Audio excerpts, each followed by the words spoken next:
Okay, get this. A Super Bowl matriarch skips the usual birthday cake. Instead, she throws this themed party wearing head-to-toe orange sequins. And this is after making a pilgrimage, basically, to her future daughter-in-law's movie premiere. So how did Travis Kelce's 36th birthday turn into this massive public display?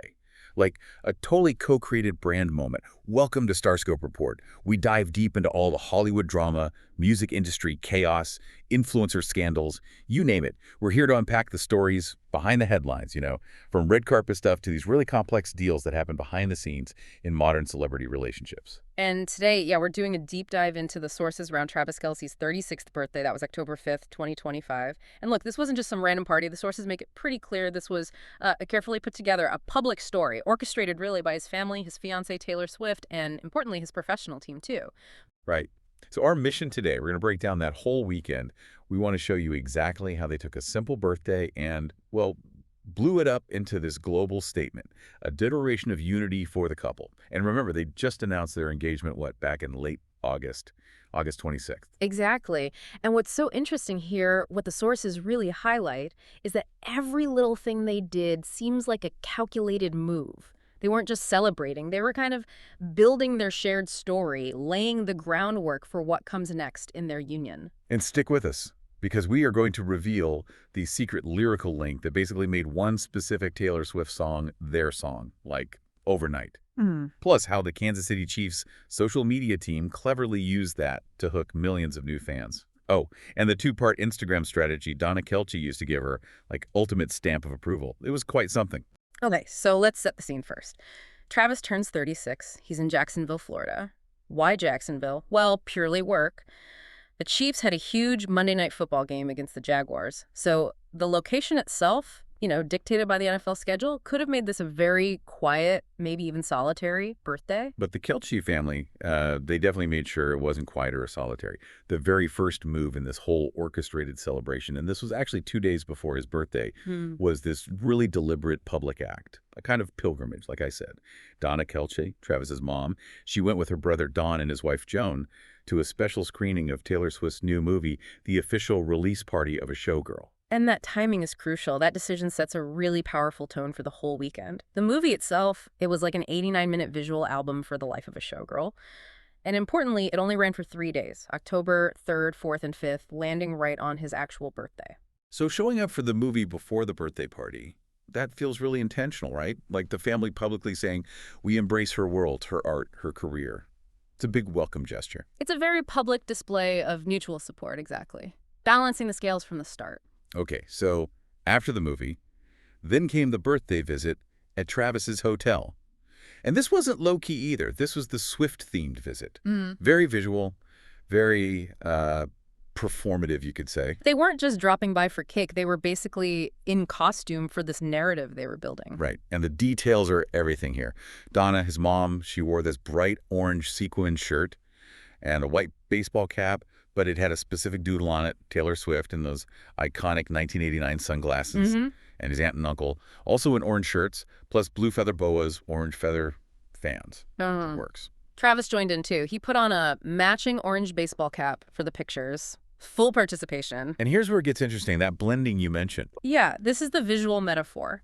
Travis's uncle, Don, he wasn't just wearing the fun orange stuff. He also had on a Kansas City Chiefs Super Bowl champions hat. Okay. So right there, in one photo, you've got the pop culture sparkle, the Swift theme, and the NFL legacy side by side. It's like harmonizing these two massive worlds visually with the family's blessing. Okay, so the Jacksonville photo op happens, documented. Then the story moves online.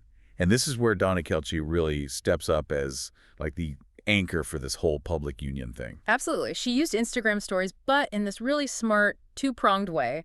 Our sources called it a sophisticated digital approach, basically. One post for tradition, one for a very definitive cultural endorsement. Okay, break that down. The first post. The first one was what you'd expect, the sweet mom post, nostalgia.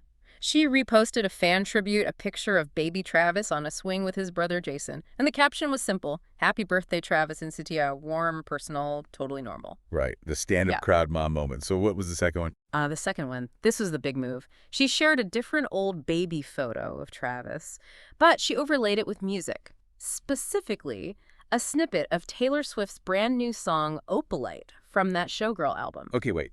Overlaying a song. Why is that the profound move? Seems like just a nice nod to the fiancé. It's more than a nod, though, isn't it? It's active integration. It's weaving Swift's current art, her voice, directly onto Travis's childhood. It's like saying she's not just his future, she's now part of how we even see his past, symbolically placing her there. Wow. Okay. The insight here is Donna didn't just approve. She provided this crucial emotional validation using the family archive. It's like she became the relatable face, the CEO almost of this blended family brand. And that second post just exploded, right? Media fans, everyone saw it as the definitive welcome to the family sign-off. Completely. It cemented her role as the key validator. Very powerful message. So let's talk about that song choice, Opalite, because that wasn't random either, was it? Yeah. Not at all. Deeply informed, incredibly resonant. It basically became their unofficial public anthem almost instantly. Okay, so why this song? Let's unpack the layers, because sources point to three key things. First, Travis himself basically claimed it, right? He did.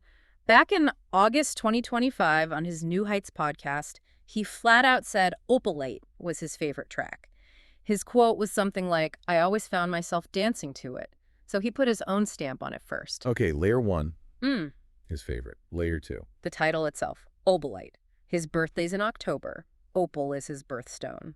That cosmic connection thing people love. Exactly. Ties his identity right to her art. And the third layer is more metaphorical, comes from Swift herself. Yeah, Swift talked about it on Capitol Breakfast. She mentioned being interested in the idea of a man-made opal, and she linked it to happiness, saying happiness can also be man-made too. Okay, so the message is like, they're consciously building this happy life together. It's not just fate. Precisely. It's an act of creation. And the lyrics themselves, do they fit this narrative?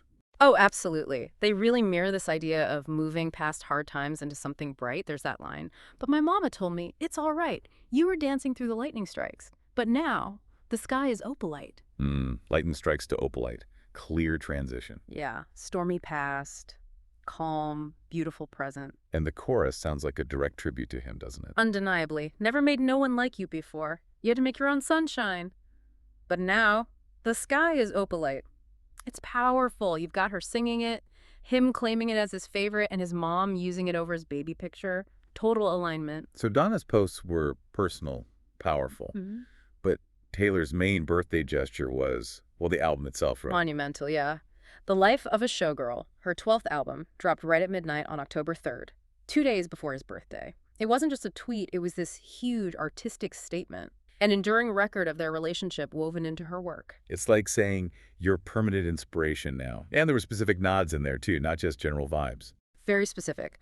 The companion film, the official release party, apparently had never before seen footage showing her catching a football for the first time. The visual nod to his world, entering his professional space. Exactly. Then you look at the track list and lyrics. And the song Wood. 2 references there. Right. Fans had nicknamed him Mr. Redwood because he's, well, a big guy. Uh-huh. And then the lyric, "To know a hard rock is on the way." I mean... Yeah, okay. Not subtle. The engagement ring. Crystal clear. Locked into the song forever. And wasn't there another one? The Fate of Ophelia. Yes. That track has the line, "Pledge allegiance to your your your vibies." With the hand heart emoji, the football emoji. And she used that exact line as an Instagram caption later, didn't she? She did. Confirmed the connection publicly. It's all very carefully managed, this multi-platform story. Which brings us to the corporate side of things, the kingdom's embrace, as you called it. Yeah, because this wasn't just family and fiancé. The Kansas City Chiefs organization got involved. They put out multiple social media tributes, signaling this full, institutional acceptance of the relationship. And this wasn't just happy birthday, Travis, right? This was strategic. Oh, completely strategic. Yeah.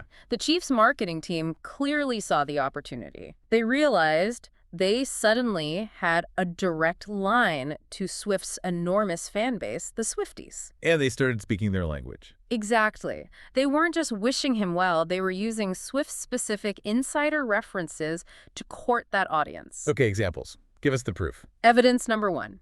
An official Chiefs birthday post, the caption, "Wishing the happiest of birthdays to the human exclamation point." Whoa, okay. That nickname. Coined by Taylor Swift herself on Travis's New Heights podcast when she was a guest. So the team using it signals they're in the loop, they get the lore. Precisely. Fluent in the couple's narrative. And the second example ties back to the song. Right back to Opalite.